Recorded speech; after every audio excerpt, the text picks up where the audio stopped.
শিরিক মুক্ত ইবাদত এটাই হলো সবচেয়ে কঠিন কাজ, অথচ শিরিক মুক্ত ইবাদত হলো সবচেয়ে সহজ কাজ। আমরা শিরিক কিভাবে করি আপনাদের গতকাল বলেছি, আমরা বারবার বোঝানোর চেষ্টা করি।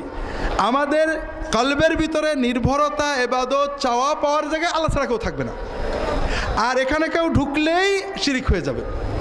আর শিরিক হলো দিনদার মানুষদের ধ্বংসের প্রথম পথ। শিরিক থেকে মুক্ত হতে গেলে সুন্নতের ভিতরে থাকতে হবে।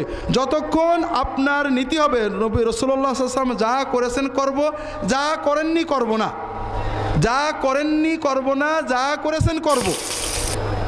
দুনিয়ায় যে যা করুক কারোর সাথে আমার ঝগড়া নেই, সবাই ভালো সবাই মন্দ যা হয় হোক, আমি আমার নবীজিকে নিয়ে থাকবো। রাসূলুল্লাহ সাল্লাল্লাহু আলাইহি ওয়াসাল্লাম যে কাজ করেছেন তাই করব, যে কাজ করেননি করব না, যে কথা বলেছেন বলবো, যে কথা বলেননি বলবো না, যে বলে বলুক।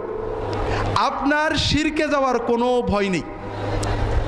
আর যখনই আপনি সুন্নতের বাইরে যাবেন, কোনোটা জায়েজ হবে, কোনোটা বেদাত হবে, কোনোটা শিরকে চলে যাবে, যাবেই যাবে। এটা এমন একটা দরজা কোনোভাবে ঠেকানো যায় না। কাজেই তৌহিদের উপরে থাকতে হলেই সুন্নতের উপরে থাকতে হবে, আর সুন্নতের উপরে থাকলেই আপনি তৌহিদ পেয়ে যাবেন। সালাত কায়েম করা, সালাত দিনের সবচেয়ে বড় জিনিস। আর একটা জিনিস মনে রাখবেন, আমরা বাংলাদেশের